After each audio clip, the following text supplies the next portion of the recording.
Lockdown शादी। काजीपेट नाम के गांव में प्रेमचंद नाम का एक धनवान रहता था। प्रेमचंद को पैसे होने का बहुत घमंड था, गरीबों को धुतकारता था। प्रेमचंद की एक बेटी थी शालिनी। प्रेमचंद शालिनी के लिए धनवानों का रिश्ता देख रहा था, लेकिन शालिनी अपने कार ड्राइवर विनोद से बहुत प्यार करती थी। एक दिन शालिनी विनोद से, विनोद, तुम हमेशा कहते रहते हो कि मेरे पिताजी से तुम बात करोगे, पर कभी बात करते नहीं। तुम जानते हो उन्होंने एक रिश्ता पक्का कर दिया है। तुम्हारे पिताजी से बात करने का मतलब है शेर के मुंह में सिर डालना। वो इतना आसान नहीं है। मेरे समझ में नहीं आता कि मैं क्या बात करूं और कैसे बात करूं। ये सब मैं कुछ नहीं जानती। अगर तुमने मुझसे शादी नहीं की तो मैं मर जाऊंगी, कह देती हूँ। हाँ, लेकिन मैं तुमसे भागकर शादी नहीं करने वाली। ये शादी मेरे पिताजी के मर्जी के साथ ही होनी चाहिए, याद रखो, कहकर चली गई। विनोद समझ नहीं पाया कि वो क्या करे। प्रेमचंद ने शालिनी की शादी सूरज नाम के व्यक्ति के साथ तय कर दी। इतने में एक महामारी बीमारी के कारण देश भर में लॉकडाउन की घोषणा हुई। सरकार ने एक घोषणा किया कि इस बार और ज्यादा एहतियात बरतना चाहिए। तब विनोद को एक उपाय सूझा।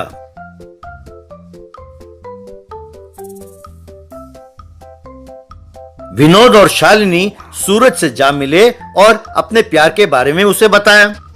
ब्रदर, हम दोनों की जिंदगी अब तुम्हारे हाथ में है। हमारी मदद करो और हमारी जिंदगी को संवार दो।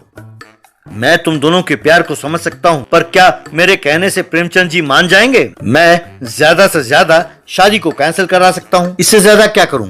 ना ना ना, शादी कैंसिल ना करना। मैं जैसा कहता हूँ वैसा करो बस। कहकर उन दोनों ने सूरज से कुछ कहा। बाद में सूरज ने प्रेमचंद जी को फोन किया और प्रेमचंद जी, जो मुहूर्त तय हुआ है उसी में शादी होनी चाहिए, लेकिन मेरी एक शर्त है। शादी में आने वाले हर एक व्यक्ति को पीपीई किट पहनना चाहिए, दूल्हा और दुल्हन समेत। मुझे इस महामारी से बहुत डर लगता है, इसीलिए अगर रूल्स को हमने स्ट्रिक्टली फॉलो किया तो ही ये शादी होगी। प्रेमचंद मान गया। यूं शादी में सब पीपीई किट पहने हुए थे। शालिनी भी पीपीई किट पहनकर मंडप में बैठी थी। वहां कमरे में विनोद ने सूरज को प्रणाम किया। सूरज पिछले दरवाजे से चला गया। विनोद ने तुरंत पीपीई किट पहन लिया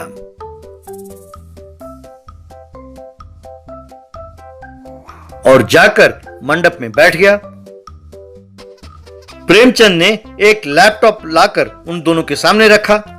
पंडित जी कह रहे थे कि उन्हें वैक्सीन का सेकंड डोज नहीं मिला, इसीलिए वो कोई रिस्क नहीं लेना चाहते, इसीलिए ऑनलाइन में शादी करा रहे हैं। तो आप दोनों वो जैसा कहते हैं वैसा ही करना। पंडित जी अपने मोबाइल में उन दोनों का तस्वीर देखते हुए, बेटा, तुम अपने दाएं हाथ से उस लोटे को लो और उसमें से जो पानी है वो अपने बाएं हाथ में डालो। बेटी, तुम हल्दी और कुमकुम उस नारियल के ऊपर छिड़को। ओम मांगल्यम तंतुना मम जीवन हेतुना कहकर मंत्र पढ़ने लगा। इस तरह उनकी शादी संपन्न हुई। जो लोग शादी में आए थे उन्हें प्रेमचंद ने खाने का पार्सल दिया। हम बुरा ना मानिएगा, दामाद ने कहा है कि यहाँ पर फेस मास्क निकालना वर्जित है, इसीलिए ये प्रबंध किया गया है। आप लोग घर जाकर आराम से खाइए।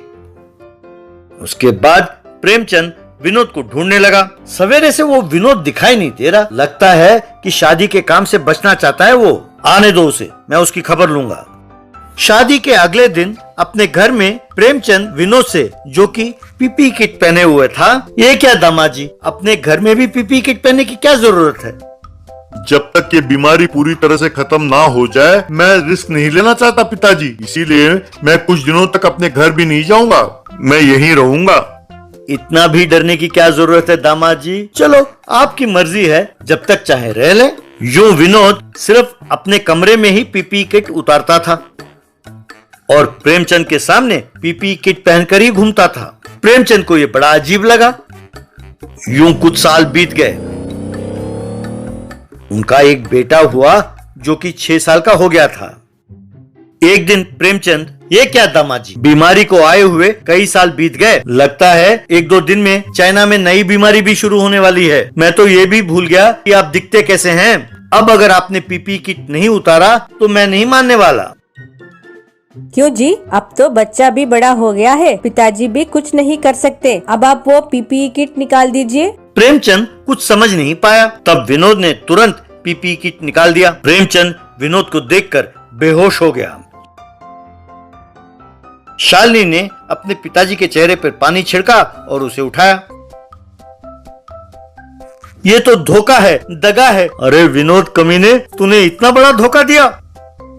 ये धोखा नहीं है पिताजी, ये प्यार है। यदि हम आपसे कहते कि हम दोनों एक दूसरे से प्यार करते हैं, क्या आप हमारी शादी कराते? इसीलिए हम दोनों ने मिलकर ये नाटक रचा था। आप तो देख ही रहे हैं कि हम दोनों कितने खुश हैं। ऐसा दामाद आप चिराग लेके ढूंढोगे तो भी ना मिले। इसीलिए आप हम दोनों को आशीर्वाद दीजिए। तब प्रेमचंद ने लाचार होकर उन दोनों को आशीर्वाद दिया। फायर पानी पूरी। एक गांव में रामजी नाम के पानी पूरी वाले का चेतन नाम का एक बेटा था। वो ग्रेजुएशन में फेल होकर दोस्तों के साथ शराब पीता हुआ, जुआ खेलता हुआ, आवारागर्दी करता हुआ घूमता रहता था। एक दिन चेतन पानी पूरी के रेडी के पास जाकर, बापू मैं शहर जाकर नौकरी ढूंढना चाहता हूँ, मुझे पैसे दो। देखो बेटा, मैं एक छोटा सा पानी पूरी का रेडी चलाता हूँ। अब तक तुम्हारी पढ़ाई के लिए मैंने अपनी हैसियत से ज्यादा खर्च कर चुका हूँ। तुम गलत संगत में पढ़कर ठीक से पढ़ाई ना करके ग्रेजुएशन में फेल हो चुके हो। तुम्हें नौकरी कौन देगा? मैं तुम्हें 1 रुपया भी नहीं दूंगा। तुम्हारी बहन की शादी के लिए पैसे जमा कर रहा हूँ। तुम भी यूँ मटर गश्ती करना छोड़ दो और इस धंधे में मेरा हाथ बटाकर समाज में अच्छा नाम कमाओ। तब चेतन थोड़ी देर सोचकर, हे भगवान, लगता है कि मेरे बीते हुए हरकतों को किसी ने रिवाइंड करके बापू को 70 mm पर्दे पर दिखाया है। अब बहन की शादी के लिए जो पैसे बापू ने जमा किया है, उसमें से थोड़े पैसों पर हाथ साफ करना हो तो कुछ दिनों के लिए बापू की रेहड़ी पर काम करना पड़ेगा। फिर कस्टमर से ये कहलवाना होगा कि इस काम के लिए ये बेटा लायक ही नहीं है तुम्हारा। तभी मेरे बापू मुझे शहर ये छोड़कर भेज देंगे कि मैं उनके धंधे के लिए लायक ही नहीं हूँ। यूँ मन में प्लान बनाकर, बापू मेरे गलतियों के लिए मुझे माफ कर दो। अब से आपने जैसे कहा अपने पानी पूरी की रेहड़ी पर ही काम करूँगा। बेटा चेतन, हम अपनी गलती को जान लें तो समझो कि जिंदगी में हमने कामयाबी को न्योता दिया है। मुझे खुशी है कि तुम बदल गए हो। आओ पानी पूरी बनाकर कस्टमर्स को दो, कहकर उसे काम सौंपा। तब चेतन पानी पूरी बनाता हुआ, oh my dear old man, पुरानी सड़ी हुई कहावतें सुनाकर सिटी लाइफ और मेरे शौक को मार डालना चाहते हो? आज ही मैं तुम्हारे कस्टमर्स से थू थू कहलवा कर तुम्हारे प्लान का सत्यानाश करता हूँ। यूँ मन में सोचकर पानी पूरी में आम का अचार मिलाकर कस्टमर को दिया। उसे खाकर एक कस्टमर, वाह क्या स्वाद है राम जी, तुम्हारे बेटे के हाथ में कोई जादू है। मैंने जिंदगी में इतना स्वादिष्ट पानी पूरी नहीं खाया। कल हमारे घर में एक फंक्शन है, आप हमारे मेहमानों को भी पानी पूरी खिलाएं। कहकर थोड़े पैसे एडवांस देकर चला गया। पैसे लेकर राम जी, बेटा चेतन, तुम अच्छे समय पर बिजनेस में आए हो। तुम अपने हुनर से फंक्शन के लिए ऑर्डर भी ले आए। यूँ उसकी तारीफ करते हुए खुश हुआ। ये क्या, मैंने सोचा कुछ और था और पर हुआ कुछ और है। मेरा असली हुनर कल फंक्शन में दिखाता हूँ, यूँ सोचा। अगले दिन चेतन अपने पानी पूरी के रेडी के साथ वहाँ तैयार था। फंक्शन में आए मेहमान पानी पूरी के लिए चेतन के पास आए। हाँ, अचार वाला पानी पूरी छोटे लड़के को खिलाया तो आफत आ जाएगी, यूँ सोचकर पानी पूरी छोटे लड़के को दिया। उसे खाकर छोटा लड़का, वाह, पानी पूरी का स्वाद बहुत बढ़िया है। ऐसा लग रहा है कि कच्चे आम को चॉकलेट पानी पूरी में मिलाकर खा रहा हूँ। अंकल जी, मुझे और चाहिए, कहकर मांगा। ये क्या, पासा उल्टा पड़ गया। ये तो वो महामारी पॉजिटिव रिजल्ट से भी ज्यादा खतरनाक है। यूं कुछ करना होगा कि पानी पूरी को छूते ही लोगों के हाथ में और शरीर में आग लग जाए। यूं बहुत सोचकर साधारणतः पानी पूरी में डालने वाले चना, सब्जी, दही, मीठा चटनी, आलू, भुजिया के साथ साथ कपूर को रखकर जलाया। फंक्शन में आए मेहमानों, आपके लिए मैं एक अनूठा अनुभव प्रस्तुत करने वाला हूँ। मैंने जो फायर पानी पूरी तैयार किया है, उसे खाकर अपना माइंड ब्लोइंग एक्सपीरियंस आप सबके साथ बांटें, कहकर फायर पानी पूरी सबको खिलाने लगा। सबने उसे खाया। उसे खाकर एक व्यक्ति, yes, it is really mind blowing, तुम्हारा फायर पानी पूरी वाकई कमाल का है। इस फंक्शन के सारे पकवानों में यही हाईलाइट है। बाकी मेहमान चेतन से हाथ मिलाकर उसकी प्रशंसा करने लगे।